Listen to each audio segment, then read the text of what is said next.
Ladies and gentlemen, this is David Mirikitani with Grant Turner and Mark Ostrander. We are weighing in, brought to you by USA Wrestling, the national governing body for wrestling in the United States, and by Nike Wrestling. Go to athleteps.com for all of your Nike and USA Wrestling branded gear.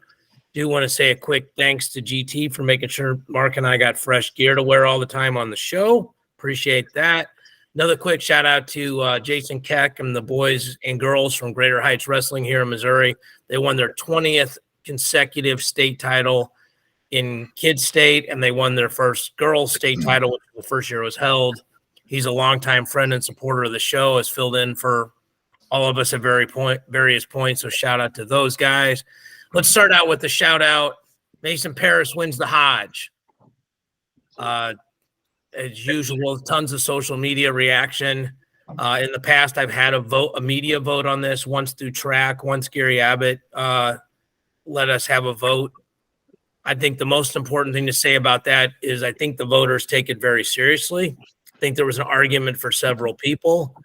And I actually think when we're gonna talk about 165 to heavyweight, I actually thought the favorite to get the Hodge going in the tournament was David Carr, because he had the hardest schedule, had beaten a national champion twice. But GT, I'll start with you. Thoughts on Paris and the Hodge? Well, I think as we talked about last time, I think Mark had basically stated that he thought Mason Paris should definitely get the Hodge based off of his, criteria, and also being, somebody that's actually looked at this stuff multiple years in a row with, your guys' track wrestling, and then also now with weighing in. I mean, I think it's very well deserved. I think I said previously, it's hard not to bring Yanni into the picture, but like when you looked at the voting, he was like, third or fourth on pretty much all of the statistics that I looked at. And then, and then I think number 2 was Starachi, in basically all voting. So, I mean, huge kudos to Mason Paris and winning the Hodge, definitely well deserved. And I don't think that anybody outside of maybe some of the social media reactions has any doubt that that's a really good pick. Yeah. Starachi, I think you just put LMAO, which we'll keep it very PG. We won't say what that stands for, but that was his post. I've got a thought, but Mark, what are your thoughts? Yeah, I thought he deserved it. He had 10 wins over All-Americans, which is 4 more wins than anybody else in the country over All-Americans. So he's out there facing the best guys pretty much week in and week out. And he had raised his game to a completely different level. The matches that he was in this year were not real close. I thought he pretty much made a gap from where he was and everybody else was. I mean, when you can fireman's carry somebody in the finals of the national tournament, David, after having your leg up in the air for about 15 seconds and look like you might get taken down. That was a pretty impressive athletic sequence. Get a fireman's carry in the finals of the national tournament. That's pretty impressive. So, kudos to him. Kudos for Michigan, first Hodge winner ever for the school, which is amazing with all the top-level guys they've had. I couldn't be happier. My thought is this, and I'm not a big fan of everybody getting a ribbon kind of thing. I don't think any of us are in wrestling, especially us three. But they might want to consider maybe USA Wrestling. I'd be willing to throw money in for the trophy that we have an outstanding wrestler of the tournament. We have a Hodge winner, which is the best season. And then who's had the best career every year. I think it'd be an awesome award. Gary, when you edit this, I'm good for $250 for a trophy or plaque that we can do. We might talk to Shane and Eddie, see if they want to get involved. But I think an award that's in every 4-year thing. So like this year, it would have been interesting. I think it's Yanni, obviously, right? Next year, if you have a guy like a Starachi, maybe he doesn't pin in the finals and Grant Turner actually wins the national fantasy contest. But, it might become a 4-time national champion. But he might win 5-2 in the finals. Like he could have beat Mikey Labriola 5-2 and had just as insane of a season. And if that had been the same thing next year, I know Labs is gone, but be a 4-timer. And it's tough because we've all coached and when you coach, you get a ballot. And it's like, okay, well, who do I vote for? Like, do I vote for Yanni? He took a loss this year. He had kind of a close quarter. He had kind of a close semi. But you can argue he's a better wrestler than Mason Paris. He's made a world team. He's medaled at the world championships. He broke our drought in that 65, 66 kilo category. So I think it's worth talking about. I mean, certainly partner up with a media source. USA Wrestling's a pretty strong media source, but I think it would actually generate a lot of cool publicity. If not, maybe I'll talk to the guy at Fantasy Grade about doing a fan vote. It'd be cool, right? Like, but the bigger the name of the people presenting the award. Wynn's done a great job of creating basically the Heisman Trophy for wrestling. It's awesome, but it also generates good publicity for Wynn by coming up with it. And I think a career point at everyone. Like there was one year where Bo Nickel and Nolf were both seniors and only one of them could get it. And they both had great careers. And maybe that's sort of a way to sort of split the accolades. Like, hey, Grant, you had a better season, maybe a little bit. Mark and you both had a very, very similar career, so we can give you one and Mark the other. So something to think about. Gary, I'm serious. If you want to call or text me about this, I'm all about it. I'll make Mark put in $20 with mine. So he's on Phoenix time. So right now he's not quite awake. So we got him. So anyway, all right. So let's talk about the brackets and go to 165. We left off obviously at 57.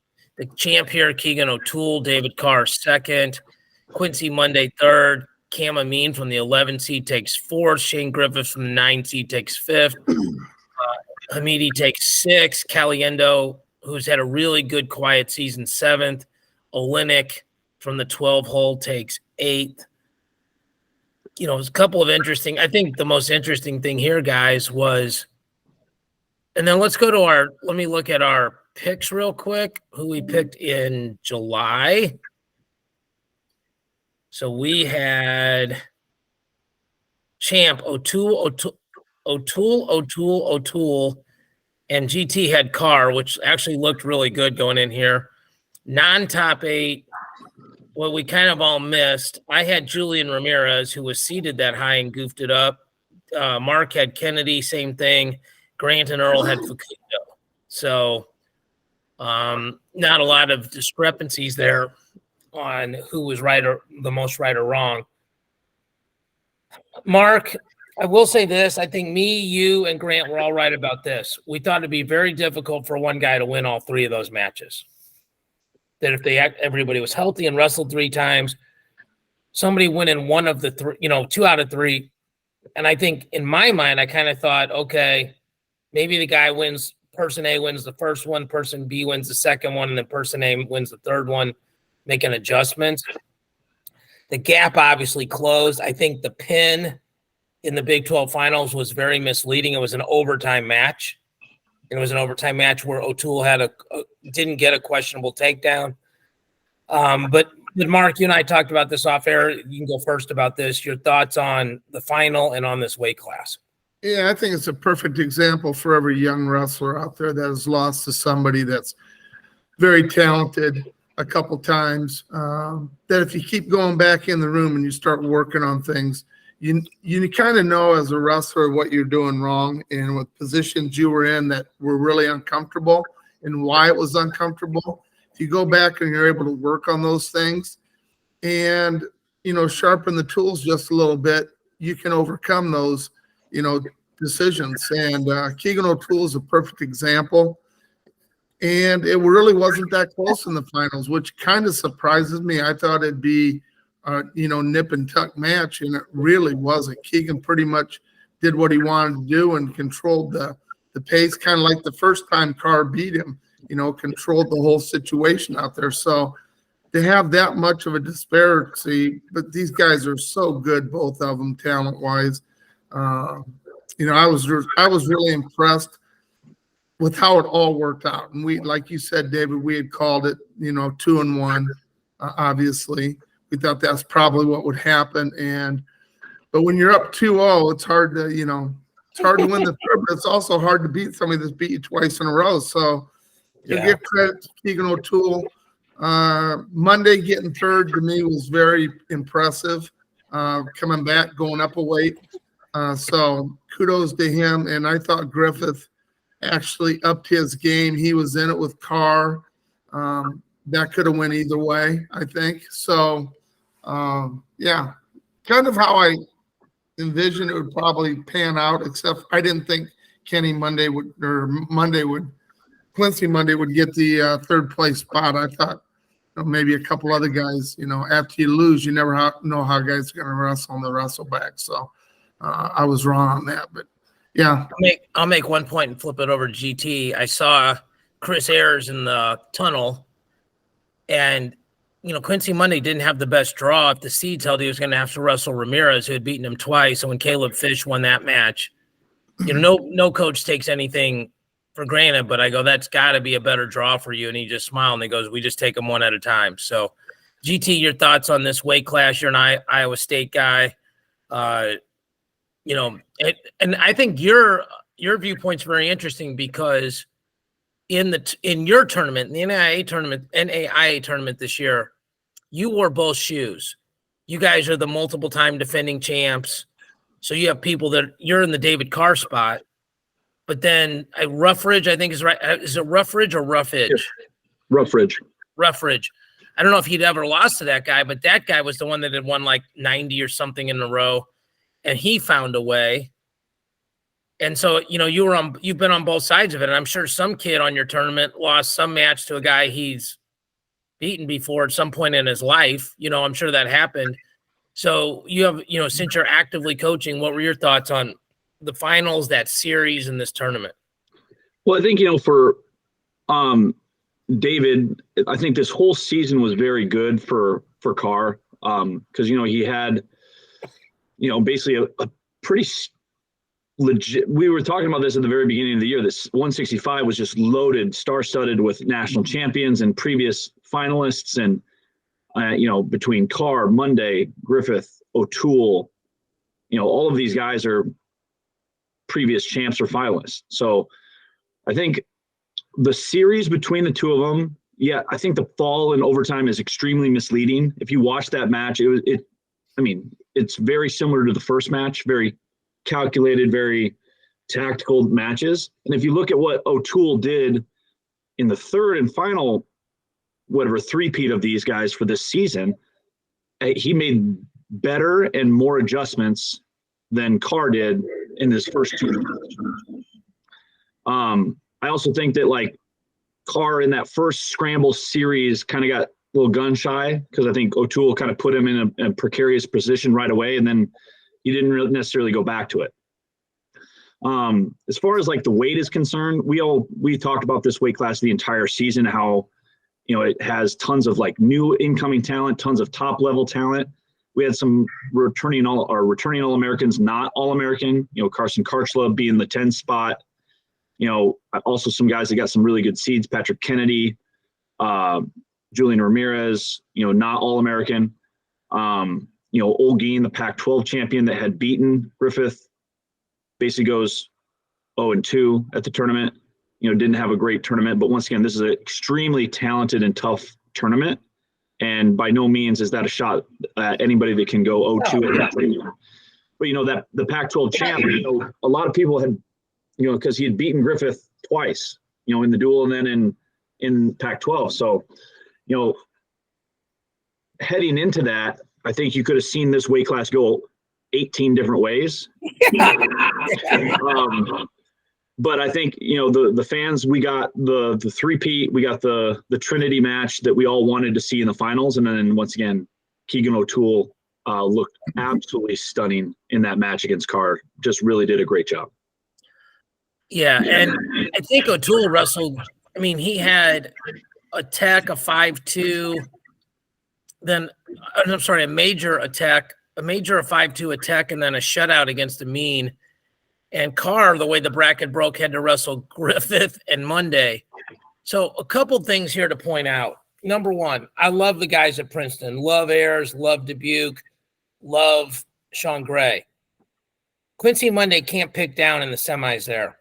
So people that don't know, like, he was losing by 1 and had 50 seconds of riding time against him and picked down. Okay? So if he gets out in like 9 seconds, then it's a good choice because it's tied.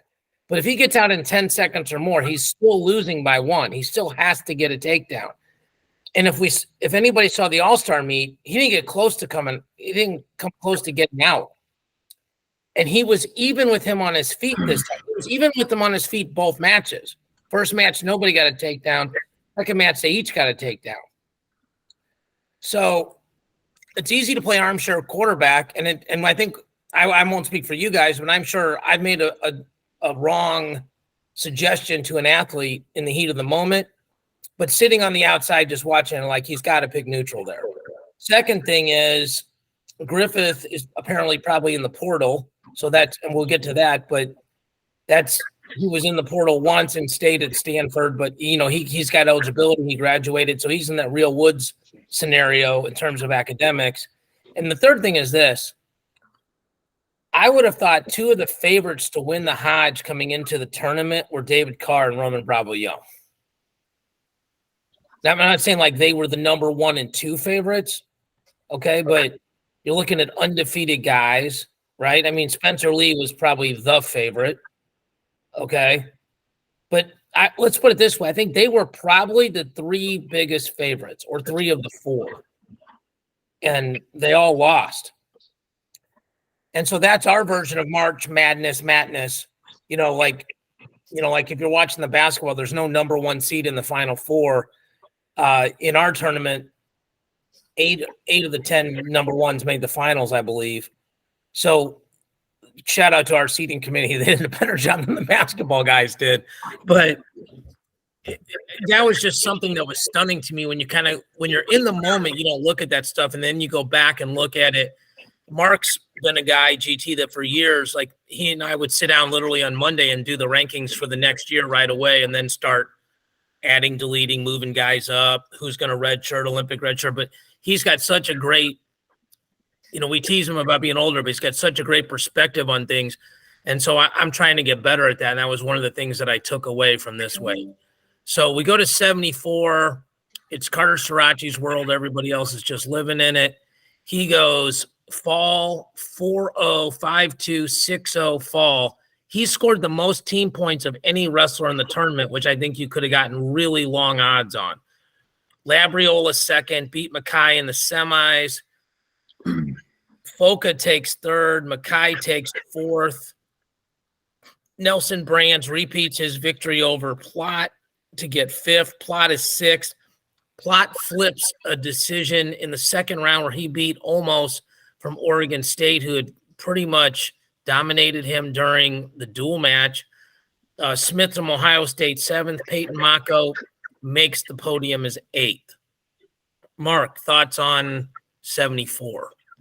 Yeah, I think, over the past 3 years, Sirachi's had probably more close matches than anybody that's a 3-timer that I've seen in a long, long time. He was able to win matches, that he was down by 1 with 20 seconds left in the match. He was going into overtime. He was, everything seemed to be a 1 or 2 point match, wouldn't open up. And we knew he was talented. This year he opened up, didn't have really a close match, maybe 1 or 2. I think he beat Brands from Iowa in the duel by a point on writing. He wrote him out, or maybe 2 points. He wrote him out the whole period. It's 2-1. It's 2-1. So, I think he's really opened it up, and I think he's become one of the more dominant wrestlers in the NCAA. And I think that will continue next year. I know he did an interview talking about getting ready for wants to make the world team, the Olympic team, and that's his focus now. And I think some people are thinking, well, is he done wrestling? He's not done wrestling at Penn State. He's going to continue doing what he did. He could be the first 5-timer if he wanted to do that. I don't know if he does. I think once you win 4 and get your name on Mount Rushmore, I think you've pretty much, did what you wanted to do. but he could be the first 5-timer. I don't see anybody standing in his way right now. So, yeah, and it was a good weight. I mean, Labriola had a great year. I mean, he was impressive all year long. So, yeah, Lewis, he's got a chance to come back next year.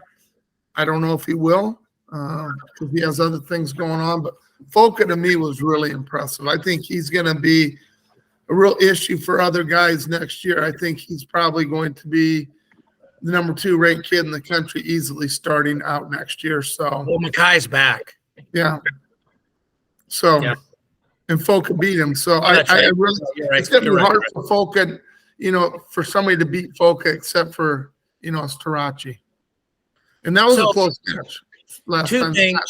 Two things before I turn it over to GT. Number one, I was in the tunnel interviewing Makai after the quarters, and I literally saw him stick his finger back into I saw him relocated. I guess that's the correct term. If it's dislocated, now it's relocated. I guess that's probably correct. So that dude hasn't been healthy since the year he beat Vincenzo, and that was a magical run. Second thing is this. I pulled up Starachi's wrestle stat while you were talking, Mark. So here's just real quick, and this is starting at the beginning of the year. Major, Fall Tech, 5-1 over Broderson, Major, Fall Tech, 2-1 over Brands, 11-5 over All-American Ethan Smith, Major, Tech, 8-2 over Bailey O'Reilly, Major, 6-1 over Labs, Fall, and then 4-0, 5-2, 6-0 Fall. I think he had a way more dominant season than we realized. I think because that Nelson Brands match was so well viewed, and he didn't do anything. He didn't do anything in that match but ride. But I think that's and Mark, I would have agreed 100% with what you were saying, but I think he's been more dominant than we thought this year. And I think I'm wrong. He either gave up, well, I'm not going to say I'm wrong because I'm going to say one of the two. He either gave up 0 or 1 takedown the whole year. The thoughts that stick in my head, and maybe GT, you can expand on this. I still remember like the Kemmerer matches, like on the floor at Carver Hawkeye, and how they're just fighting tooth and nail, and there's 9 bricks and the 14-minute match. Well, Kemmerer's gone. Sorachi found a way to win all those matches. He was way more dominant. And GT, if you want to talk about this as well, the Olympic redshirt year is a very interesting thing for Sorachi because I don't know if he's got a weight class. I mean, he's 174 and he's built like Adonis. And I mean, I think he's too small for 189. I think he's too big for 163.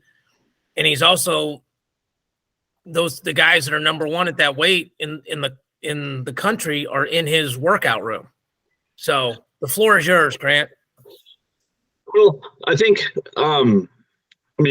Carter looked way better this tournament. I thought he wrestled Labs in the finals. Once again, Labriola, as we've discussed, is just a journeyman, amazingly tough wrestler. I think giving that man his flowers. That guy had a great tournament, won all the great matches. Once again, getting Foka, getting back and getting third, I thought was at this weight class was a feat in itself. Big shout out to also Nelson Brands for getting into his match. You could tell also that Plot was kind of like steady Eddie throughout the entire season, had a couple of ups, a couple of downs, but like All-American for Oklahoma State. Huge thing for Okie State there. They needed him. They needed him. For sure.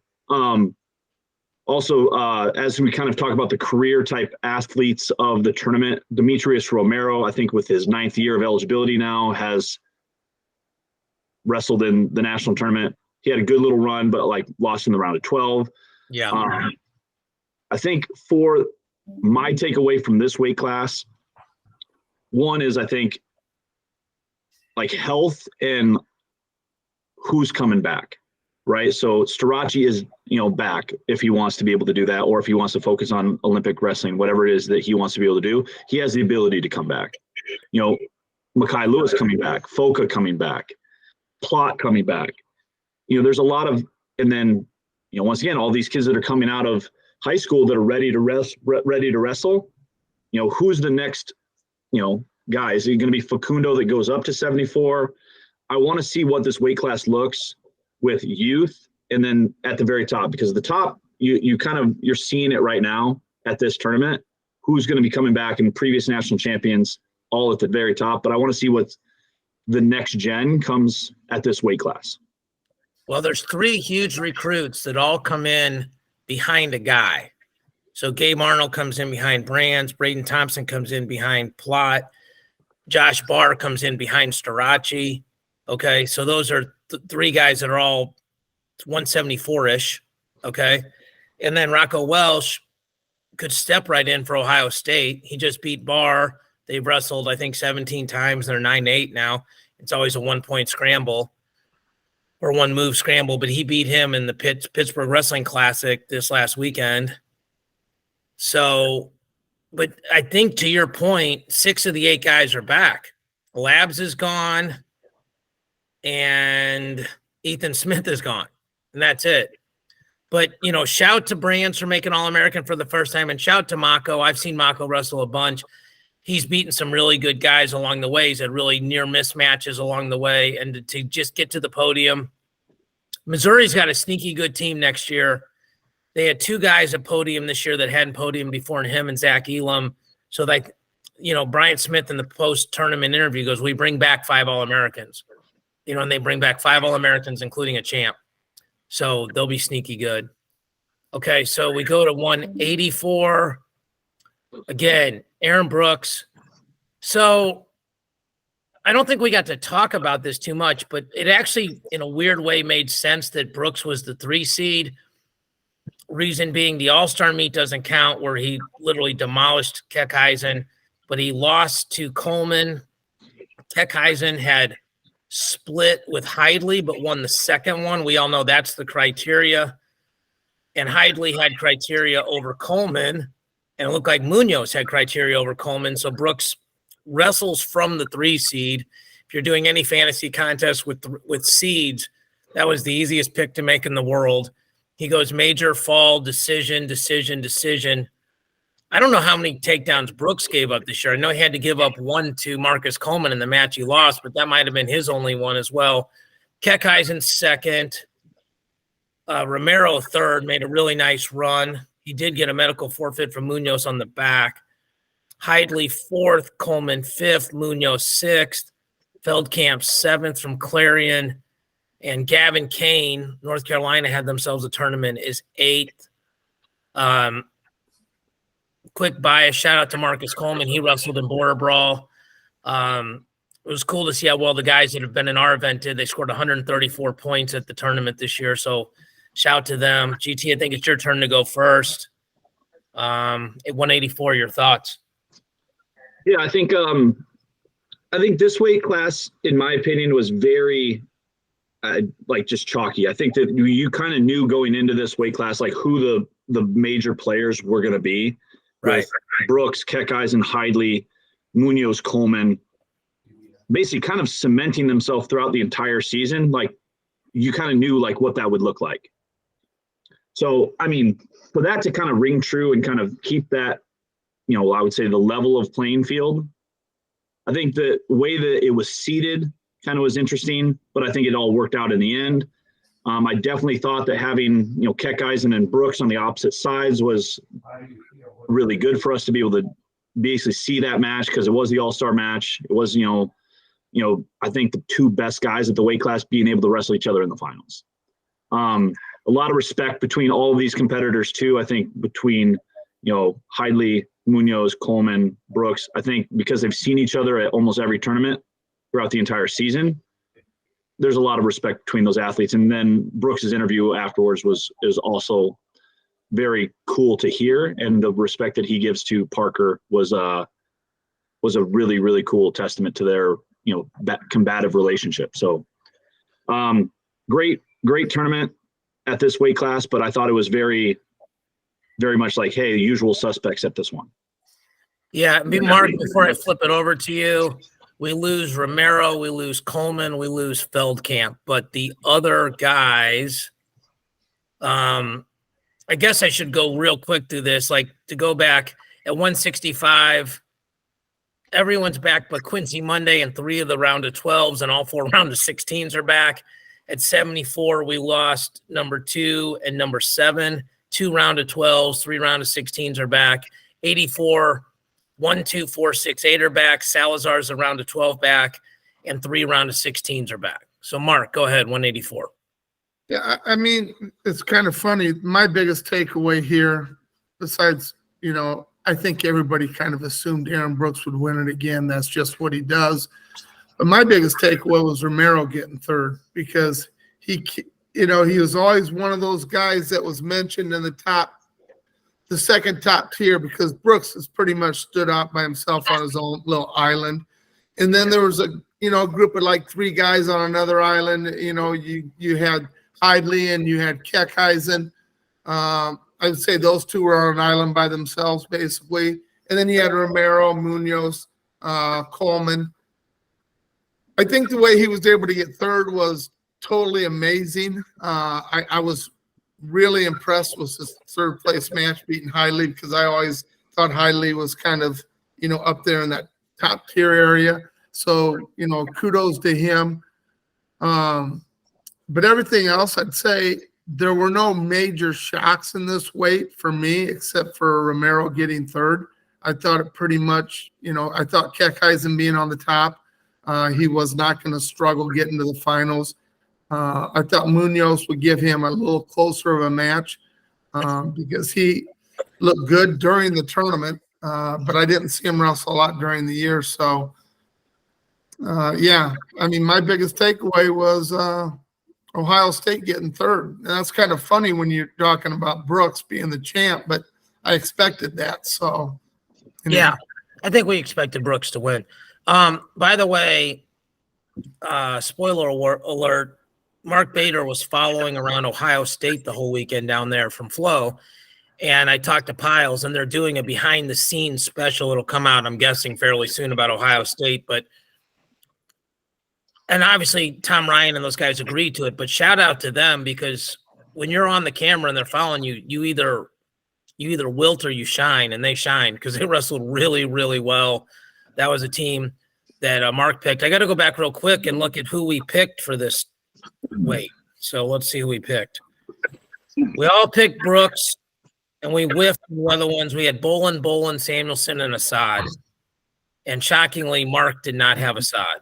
So to get this out of the way at 97, complete swing and a miss. We all had Ferrari winning, and we all had Beard as our non-top 8. So we can keep that moving. Just get that out of the way. So 97, of course, he beat Sloan in a final that I think very few would have predicted. We thought this was going to be a non-chalky weight. Elam 3rd, Truax 4th, Warner 5th, Laird 6th, Dean 7th, Cardenas 8th. I'll go first here and try to be quick. I think Nino Bonacorsi, I don't think any of us put enough respect on his name this year. 21-0, beat all comers, got behind in the finals, but really had an awesome season. I think he was a guy that we frankly just, like I said, didn't respect enough. Tanner Sloan's a guy that I know Mark's been really high on ever since. I think he was a freshman. You get all these years mixed up now, but like I think he tech-falled Jacob Warner one year at the Midlands, from the top position. Rocky makes another move up the podium to get 3rd. Truax, who I was told weighs 187 pounds, just didn't cut any weight, took 4th and is in the portal.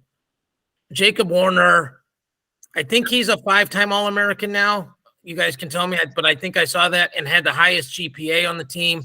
Caught a lot of, since this is a Safe for Kids show, caught a lot of flack this year from a lot of Iowa fans, but really stepped up when it counted from the 14 seed. Lost in the round of 16 and then went fall decision, 1-0 over Allred, 4-2 over Cardenas to get 5th, beats Laird in his last match. Max Dean, I don't know that guy at all, but when you look at his interviews, like, man, that's just like a dude you want to know. Like, he just seems like he's an unbelievably good human being and a good influence on that program.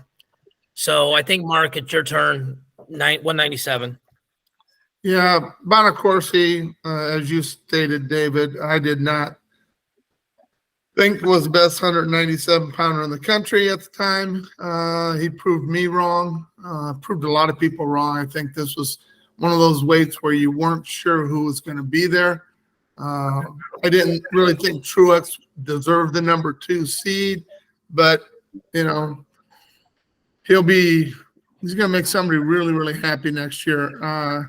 Well, Sloan, I've said from when I watched him his freshman year, is dangerous. And he probably had, next to Bonacorsi, probably had the best tournament at 197 he beat Elam, who had beaten him during the year, beat him in the Big 12s. So, kudos to him. Kudos to South Dakota State. But Jacob Warner being able to come through, especially after Spencer Lee got pinned in the semis, all those guys had to wrestle in the round of 12 that night, and their star got pinned and taken, his 4-timer, didn't get to be a 4-timer. That affects the team. These kids. Real quick, Iowa won every round of 12 match they had. Yeah. Okay. After Spencer got beat. Yeah. And that's hard to do because they count on Spencer. I mean, he's their leader, and those guys came out and wrestled in that round of 12 match to make All-American. So, and he beat good kids. He beat Allred, I think it was, from Nebraska to be an All-American, who had beaten Max Dean twice, and Max Dean pretty much controlled Warner every time they wrestled. So, kudos to him. But yeah, it was a fun weight to watch because nobody really knew what was going to happen here. That's what I think was my takeaway, is this was fun to watch how it played out because nobody really had a clear vision of what was going to happen here, like some of the other weights. GT. Yeah. Of course, we all had, Nino Bonacorsi as the number 1 guy the entire season. Of course we did. You had Bonacorsi versus Sloan back in October, right? Hey, yeah, stamp it. Yeah, 100%. Back in July, I predicted this for sure.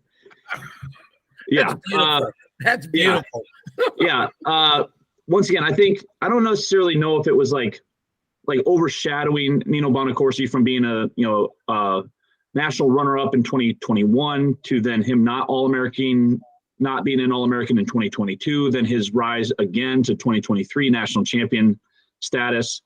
But, I think that's the beauty of the national tournament and kind of where he was at in the bracket and had a great season this year. Kudos to him to making his run. And I've seen a lot of his post NCAA tournament interviews and just couldn't be happier for the Pitt Panthers and that program and their staff.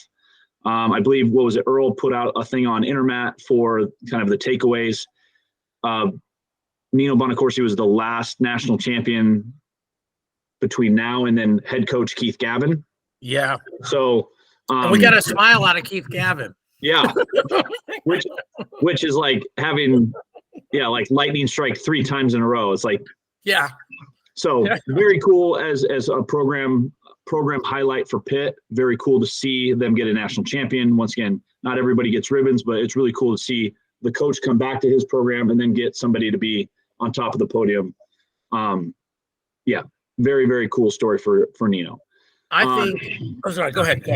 I think that's just a really cool highlight for also the ACC with having AOC and Nino win the national titles for that conference. Very cool to see. Yeah. I think you brought up a great point. When Bonacorsi placed second, the same year their 65-pounder took second, and then you go the next year and he doesn't place, I'll be honest, I thought him taking second the year before was a fluke. Okay, and I think maybe him not placing the next year was the fluke. I think he proved it, right?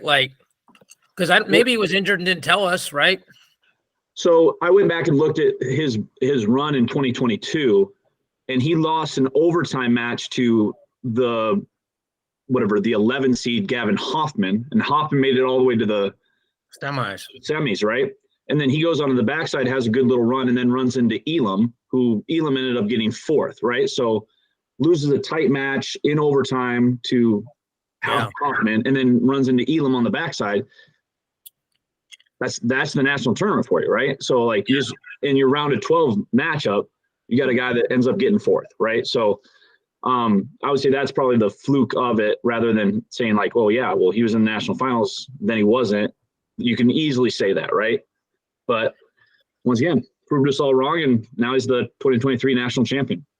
And everybody who knows that dude just says like he's one of literally the best human beings as well. So I worked with Gavin on a duel this year. We were broadcasting, so he was the guy I interviewed. And when we were trying to put together those college duels, he was one of the teams that had committed. He's like just one of the most direct, honest people. He's a guy that if he says something, he keeps his word.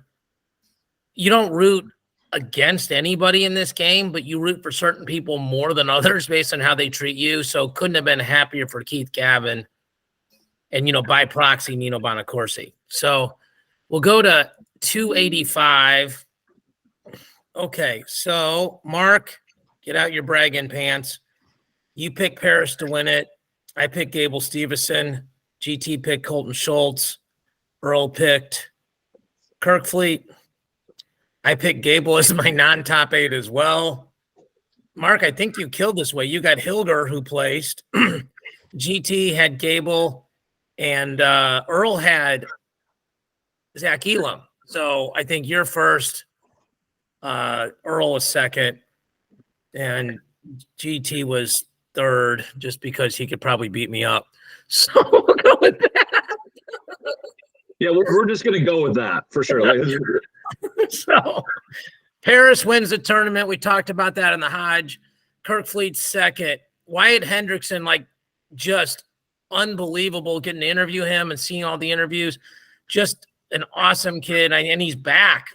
He's third. Cassiope fourth. Lucas Davison fifth. Elam sixth. Colton Schultz seventh. Trent Hilger eighth. GT, the floor is yours. I think there's a lot for this weight class. One with Gable not being able to be a part of the whatever this tournament. Colton Schultz, kind of having an up and down year, lost to a couple of guys, ended up, being an All-American, a little bit lower than what everybody thought he probably would have been. Sure. But I think the stories and the takeaway from this tournament at this weight class was how much of a level jump Kirkfleet made throughout the season, and how he basically just kind of kept improving every week, every tournament, all the way to the very end. I think that his season was really cool to watch. And then I think probably the Hodge Trophy winner, Mason Paris, amazing tournament, amazing season for him, extremely dominant as well. And then the athletic freak from Air Force, Wyatt Hendrickson, basically, I mean, if you look at how, like, he's scoring a ton of points, he's risky, like, he's a very big athletic heavyweight. He's throwing cradles on people, he's stepping over things. I think it was I think once again I'm referencing Earl's article because I think that article was so cool to just look at a lot of those type of things. Wyatt Hendrickson, out of the 28.5 points that Air Force scored at the tournament, I think he scored 21.5 points. He did score 21.5. And to put I don't know, the university on your back, and there's a lot of hype behind him, from last season to this season. I think he handled it extremely well, and then topped it off with a third place finish against a very, very tough world champion, Tony Cassiope. Yeah. So he had 3 falls and 2 majors, and then lost 4-2. So before I flip it over to Mark, he scored 21.5 points. Going into the finals, he had scored more points than anyone. And he scored, just so people know this, winning is 20 points. You get 16 plus 4 advancements. So he's probably scored more than some guys that won it or close to. And I think Hendrickson, to me, is like Bonacorsi, where last year he was seated really high, lost in the round of 12. So I'm like, all right, there's a real good chance he's going to do that again. I will say this, Mark and I, when we were putting our brackets together, goes, he's making the semis for sure. So I got to give Mark his flowers. He never gives me mine, but I'll give him his. But he goes, he's going to make the semis for sure. And he goes, it looks like he has a manageable path on the back. So Mark, shout out to you. You called that like nail on the head. Go ahead. Yeah, I don't think people understand. You got, I think, 5 world team members at this weight class that have been world team members. There's no other weight that I can think of that even compares to that. And I think let me make sure you're right. We got Paris, Elam, Schultz, Kirkfleet, Cassiope. Those are the 5. Oh, and you got Davidson from Northwestern, maybe 6. Maybe Paris wasn't a world because he's just been a folk style guy, right? I'm thinking of Kuhn. Yes, yeah, I think 5. you're thinking of Okay. Kuhn, yeah. Yeah. So for Paris to go through and pretty much dominate that weight is another reason I think he really deserved to be the Hodge winner. But the Air Force kid, it was cool to watch people stand up and shout USA, USA. And he impressed me. He's better than I thought he was because last year he went there and he had big accolades last year, a lot of pins. This kid's a beast. We watch out, and then didn't place. This year he did, and he did it in a big way. He's going to be a tough out next year for somebody because he's back. So that's really cool. But besides that, I think, I think you see flaws in people that maybe you didn't notice early on. And as much as I like Arizona State and their heavyweight, I think he's limited in certain areas, David. And that's something he's going to have to work on. I talked to one of their coaches. They said the exact same thing. They said they kind of overworked him. He did some Greco and stuff. And that, when you're doing that, you're working on parterre and gut wrench offense and defense and not riding. Yep. You need to. And he has it, but he has to develop the confidence in a leg attack. Got to have some leg attack. Yep. But yeah, you're absolutely right. And we had talked earlier, if he can get in the upper body position, he could have made it all the way, through, I think, because very few people can wrestle with him upper body wise because he did some really spectacular things there. I think it was in the quarters. He tossed somebody on their head right to his back. And it was a really cool move the way he did it. But I knew Cassiope would probably give him fits because he can wrestle upper body a little bit, just enough to stay out of those positions. Yeah. And then he has the leg attacks, and that's exactly what happened. He got a take down in overtime like he did the last time they wrestled. But besides that, I think you got to think, with all these world team members in this weight class, that's what the impressive part, the way the Michigan athlete Paris was able to go through it and pretty much dominate the weight class. So, and it turned out to be one of the better national tournaments that I've ever watched for just talent, the way these kids wrestled top to bottom. Yeah. GT Mark correctly told me exactly what was going to happen in the Cassiope Schultz match, like 7 days ahead of time, or like the day the brackets came out.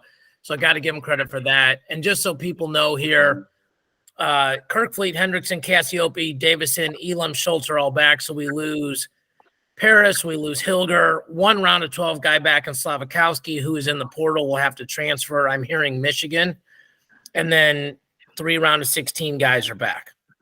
So want to make sure people know about all that. We can hit stop sharing. Make sure we get GT on the screen. That's our moneymaker. Okay, so portal, and we won't, I guess we have like 5 minutes, 10 minutes we can get into a little bit. Seth Nevels graduated from Penn State. He's in the portal. Slavakowski is in the portal. Truax is in the portal. Izzy Olenek is in the portal. Chris Cannon is in the portal.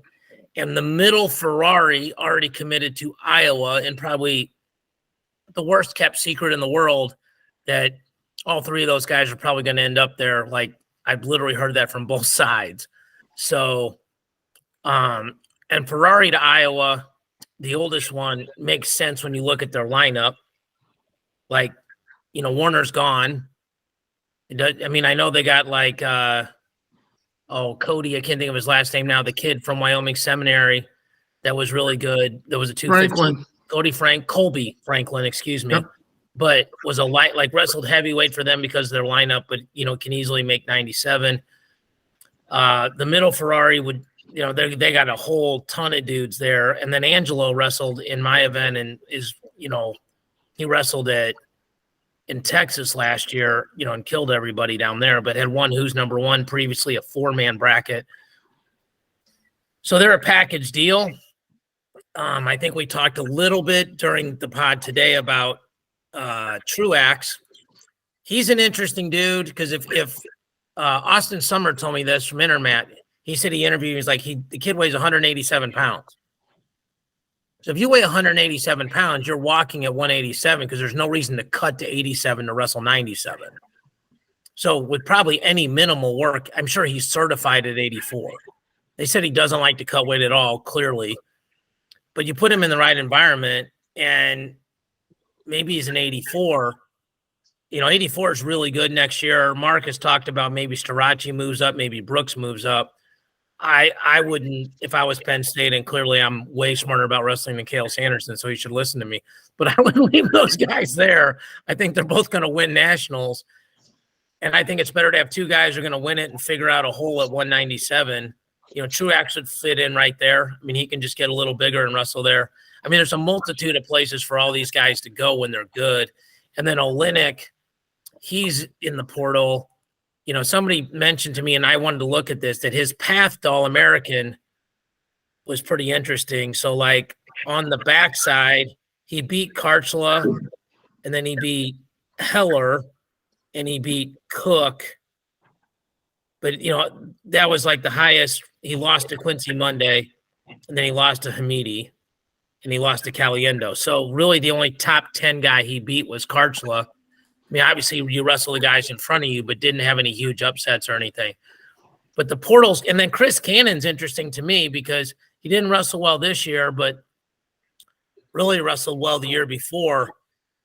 And these are a bunch of guys where you get like, if you look at the team scores this year, every single team in the top 5, I think, has a portal guy.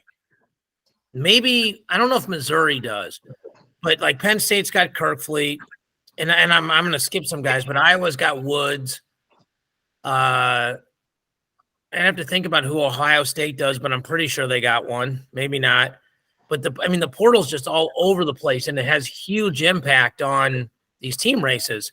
If I take a guy that was on Grant's team that scored 10 and I put him on my team, that's a 20-point swing. Now, obviously, they can coach somebody else up, but theoretically, if I was 19 points behind them, I just caught them. So the other article I saw, and then I'll let you guys each say whatever you want, we'll get out of here, was that Spey put out an article that said it was Penn State's to win the whole year. And I mean, that's a good article, but like anybody that follows the rankings at all knew that. I mean, like, I think the only question we had was margin of victory. Mark was talking about that, but I mean, like, margin of victory was, we talked about it last week. Penn State's best 4 beat everybody, and they bring back 100 points. I mean, it's crazy. GT, final thoughts before we sign off? Yeah, I mean, I think this season was, with the COVID additional year guys, a lot of the freshmen stepping up. Potential 4-timers. I thought that this tournament and year was very historic. Getting to see kind of all of those type of things, potentially having a Spencer Lee, getting to see Yanni do that. I think just the takeaways from the entire year, wrestling's in a really good place. I think also when we talk about the portal, college athletics is in a whole different field of possibilities, with people that can transfer into another program and immediately have some success. So, the portal is there to stay. So the coaches that have the ability to harness that can definitely make some jumps pretty quickly. So, really cool national tournament. Glad to chop it up with you boys on that. always good to look back at that and remember all of those great matches. So really cool season, guys. Really cool season. Marco?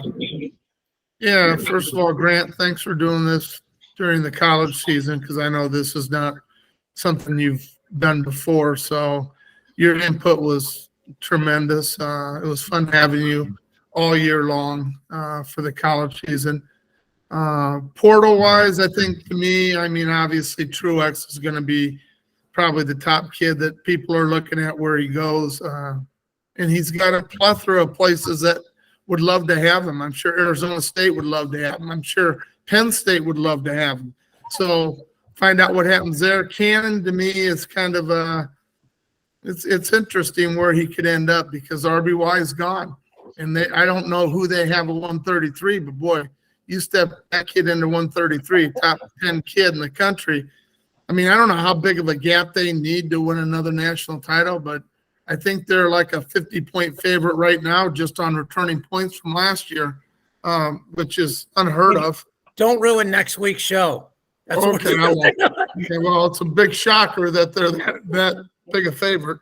But I mean, Cannon has a lot of options. I feel for the teams that are losing some of these really good kids, but when you've been there for 4 years, I mean, that's their time frame, and he's been there for 4 years, probably 5 years, probably got a COVID year in there. So, you know, you can't blame these kids for, you know, they've got their degree. Maybe they don't have the field for their masters. So why not give it another shot at, you know, another place, you know, different feel. It worked for Woods at Iowa. You know, he's made it to the finals of the national tournament, which he hadn't done at Stanford. So it's fun to see all the possibilities.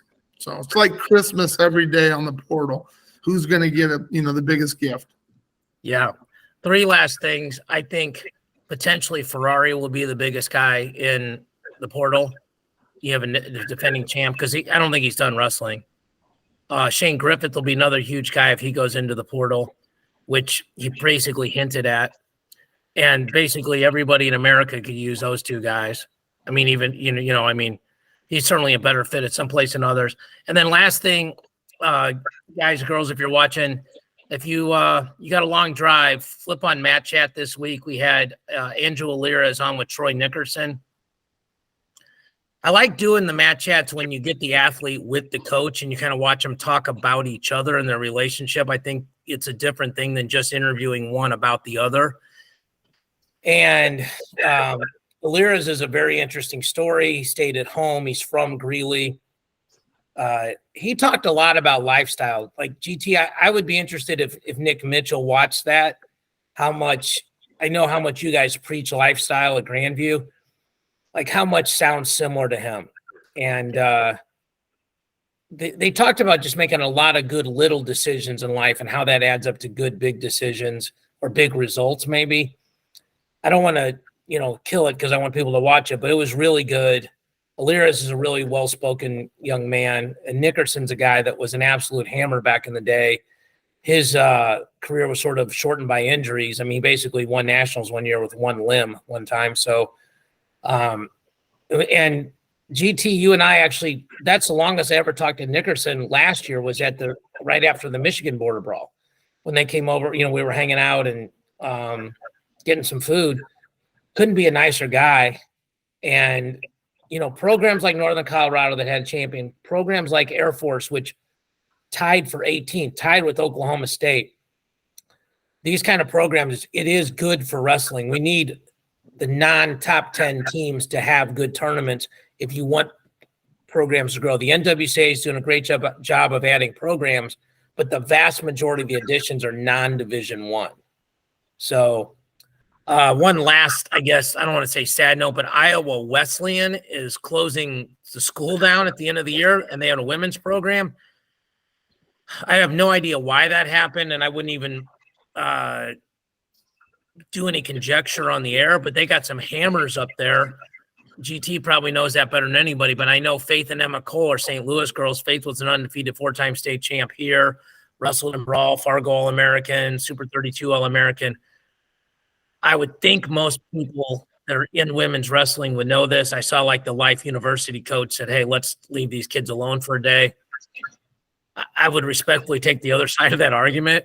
It's not like they can go back to that school. They need to know about their options as soon as possible.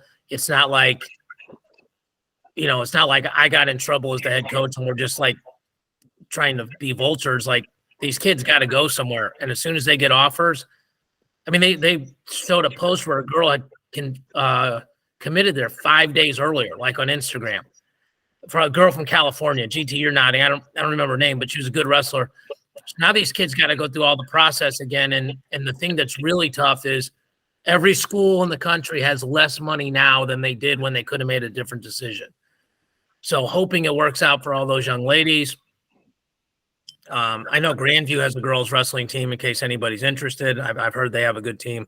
So, but on a serious note, like, let's anything we can do as the community to help those young ladies find a good home and continue their wrestling careers, all of them, whether it's the national champion or whether it was the person that was fifth string.